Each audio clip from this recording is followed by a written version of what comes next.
ବର୍ତ୍ତମାନ ସମସ୍ତ ସରକାରୀ ଚାକିରିଆମାନଙ୍କ ନଜର ରହିଛି ଯେ ଅଷ୍ଟମ ବେତନ କମିଶନ କେବେ ଲାଗୁ ହେବ। କାହିଁକିନା ଦରଦାମ ଯେଭଳି ଭାବରେ ବୃଦ୍ଧି ପାଇଛି ସେହି ଅନୁସାରେ ଯଦି ଦରମା ବୃଦ୍ଧି ନ ହେବ ତେବେ ସରକାରୀ ଚାକିରିଆମାନଙ୍କର ଚିନ୍ତା ବଢ଼ିଯିବ। ସମସ୍ତେ ଆଶାବାଦୀ ହୋଇ ରହିଛନ୍ତି ଯେ ଯେତେ ଶୀଘ୍ର ଅଷ୍ଟମ ବେତନ କମିଶନ ଲାଗୁ ହେଉ। ବହୁତ ଗୁଡ଼ିଏ କଥା ଆସୁଛି, ବହୁତ ଗୁଡ଼ିଏ ନ୍ୟୁଜ୍ ମଧ୍ୟ ଆସୁଛି। କିଏ କହୁଛି ଯେ ଦରମା 2 ଗୁଣା ହୋଇଯିବ, ଆଉ କିଏ କହୁଛି 2.86, କିଏ କହୁଛି 1.8। ତ ଏମିତି ବିଭିନ୍ନ ପ୍ରକାର ଫିଟମେଣ୍ଟ ଫ୍ୟାକ୍ଟରର ଅନୁମାନ କରାଯାଉଛି। ତ ବର୍ତ୍ତମାନ କିନ୍ତୁ ଯାହା ଖବର ଜଣାପଡ଼ୁଛି ଯେ ଆଶା ଠାରୁ ବହୁତ କମ୍ ଦରମା ବଢ଼ିବାର ଚାନ୍ସ ଅଛି। ତ ସେହି ସଂକ୍ରାନ୍ତରେ ବର୍ତ୍ତମାନ ଆଲୋଚନା କରିବା। ଆସନ୍ତୁ। ନମସ୍କାର, ମୁଁ DKD। ଆପଣମାନେ ଦେଖୁଛନ୍ତି ଆପଣଙ୍କର ପ୍ରିୟ ଚ୍ୟାନେଲ୍ DKD ଅଲୱେଜ୍ ଆପକେ ସାଥ। ଏହି ଚ୍ୟାନେଲରେ ଆପଣମାନେ ଏହି ପ୍ରକାର କଣ୍ଟେଣ୍ଟ ସଦାବେଳେ ପାଇବେ। ଯଦି ଚ୍ୟାନେଲକୁ ସବସ୍କ୍ରାଇବ୍ କରିନଥିବେ ତେବେ ଦୟାକରି ଚ୍ୟାନେଲକୁ ସବସ୍କ୍ରାଇବ୍ କରିବେ ଏବଂ ପାଖରେ ଥିବା ବେଲ୍ ଆଇକନକୁ ନିଶ୍ଚିତ ଭାବରେ ଚିପିବେ, ଯାହାଫଳରେ ଆମ ଚ୍ୟାନେଲରେ ଛଡ଼ାଯାଉଥିବା ଭିଡ଼ିଓର ନୋଟିଫିକେସନ୍ ସର୍ବପ୍ରଥମେ ଆପଣଙ୍କ ପାଖକୁ ଯିବ। ତ ଆସନ୍ତୁ ବର୍ତ୍ତମାନ ଅଷ୍ଟମ ବେତନ କମିଶନ ଉପରେ କ'ଣ ସବୁ ଖବର ରହିଛି ସେହି ବିଷୟରେ ଟିକେ ଜାଣିନେବା। ତ ଆଜି ଗୋଟିଏ ଖବର ଆସିଛି ଯେ ଅଷ୍ଟମ ବେତନ ଆୟୋଗ ଗଠନ ନେଇ ଆଲୋଚନା ଜାରି ରହିଛି। ରାଜ୍ୟ ସରକାର, ଅର୍ଥ ମନ୍ତ୍ରଣାଳୟ ଏବଂ ସମ୍ପୃକ୍ତ ବିଭାଗଗୁଡ଼ିକ ସହ ସରକାର ଏନେଇ କାର୍ଯ୍ୟ କରୁଥିବା ଅର୍ଥ ରାଷ୍ଟ୍ରମନ୍ତ୍ରୀ ପଙ୍କଜ ଚୌଧୁରୀ ସୂଚନା ଦେଇଛନ୍ତି। ତେବେ ଏକ ନୂଆ ରିପୋର୍ଟ ଅନୁସାରେ ସପ୍ତମ ବେତନ ଆୟୋଗ ତୁଳନାରେ ଅଷ୍ଟମ ବେତନ ଆୟୋଗ ଅଧୀନରେ କେନ୍ଦ୍ର କର୍ମଚାରୀଙ୍କ ଦରମା ବୃଦ୍ଧି ଆଶାଠାରୁ କମ୍ ରହିବ। ବର୍ତ୍ତମାନ କେନ୍ଦ୍ର କର୍ମଚାରୀଙ୍କ ମୂଳ ଦରମା 18,000 ଟଙ୍କା ଥିଲାବେଳେ ଅଷ୍ଟମ ବେତନ ଆୟୋଗ ଅଧୀନରେ ଏହା 32,000 ଟଙ୍କାକୁ ବଢ଼ିପାରେ। କଟକ ଇନଷ୍ଟିଚ୍ୟୁସନାଲ ଏକ ରିପୋର୍ଟ ଅନୁସାରେ ଆଗାମୀ ଅଷ୍ଟମ ବେତନ ଆୟୋଗ ଅଧୀନରେ କେନ୍ଦ୍ର କର୍ମଚାରୀଙ୍କ ଦରମା 13% ବଢ଼ିପାରେ, ଯାହା ସପ୍ତମ ବେତନ ଆୟୋଗ ଅଧୀନରେ 14.3% ଥିଲା। ଅଷ୍ଟମ ବେତନ ଆୟୋଗ ଅଧୀନରେ ଫିଟମେଣ୍ଟ ଫ୍ୟାକ୍ଟର 1.8 ଧାର୍ଯ୍ୟ କରାଯାଇପାରେ, ଯାହାକି ସପ୍ତମ ବେତନ ଆୟୋଗର 2.57 ଥିଲା। ଏହାର ଅର୍ଥ ପୂର୍ବ ଆୟୋଗ ତୁଳନାରେ ଅଷ୍ଟମ ବେତନ ଆୟୋଗ ଅଧୀନରେ ମୂଳ ଦରମାରେ ମୋଟ ବୃଦ୍ଧି କମ୍ ରହିବ। ତେଣୁ ଯେଉଁ ଆଲୋଚନା ଚାଲିଥିଲା ଯେ ପାଖାପାଖି 2.57 ରହିପାରେ, କିନ୍ତୁ ବର୍ତ୍ତମାନ ଯାହା ଜଣାପଡ଼ୁଛି ଯେ ତାଠାରୁ ନିଶ୍ଚିତ ଭାବରେ କମ୍ ରହିବ।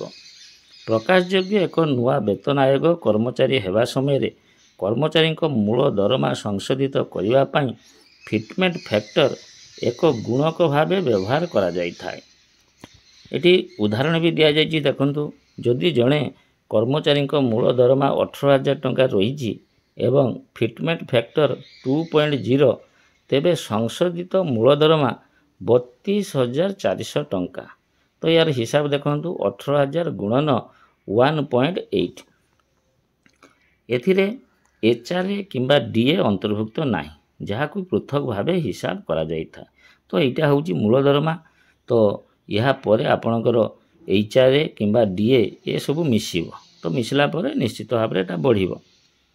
ହାରାହାରି ଟେକ୍ ହୋମ୍ ପେ ବେଳେ ଏହା ମୋଟ ଦରମାରେ ପ୍ରତିଫଳିତ ହୁଏ।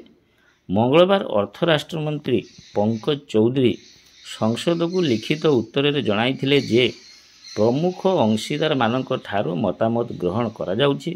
ସରକାରଙ୍କ ଦ୍ୱାରା ଆୟୋଗକୁ ନେଇ ବିଜ୍ଞପ୍ତି ଜାରି ହେବା ପରେ ଅଷ୍ଟମ ବେତନ ଆୟୋଗର ଅଧ୍ୟକ୍ଷ ଏବଂ ସଦସ୍ୟମାନଙ୍କୁ ନିଯୁକ୍ତି ଦିଆଯିବ। ପ୍ରତି 10 ବର୍ଷରେ ସରକାର ଜୀବନ ଧାରଣ ଖର୍ଚ୍ଚ ଆଧାରରେ କର୍ମଚାରୀଙ୍କ ଦରମା ଏବଂ ପେନ୍ସନଭୋଗୀଙ୍କ ପେନ୍ସନ୍ ବଢ଼ାଇଥାନ୍ତି।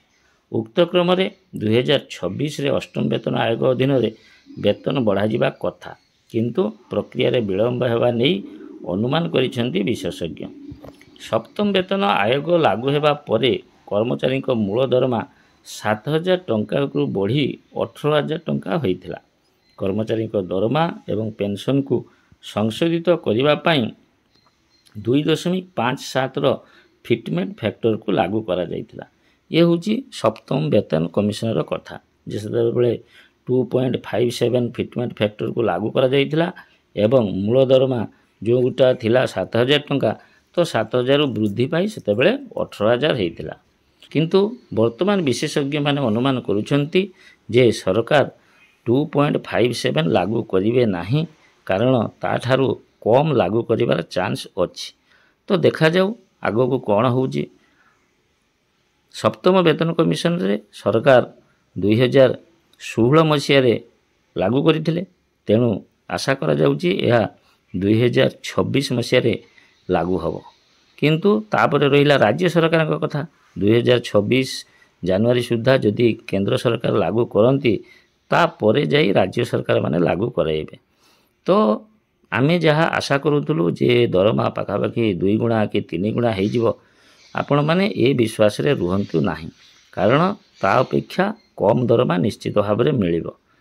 ଅଷ୍ଟମ ବେତନ ଆୟୋଗ ସମ୍ବନ୍ଧରେ ଆଉ ଯଦି କିଛି ଖବର ଆସେ ମୁଁ ନିଶ୍ଚିତ ଭାବରେ ଆପଣମାନଙ୍କୁ ଜଣେଇବି। ରହୁଛି, ପୁନର୍ବାର ଦେଖା ହେବ ଅନ୍ୟ ଏକ ଭିଡ଼ିଓରେ। ନମସ୍କାର।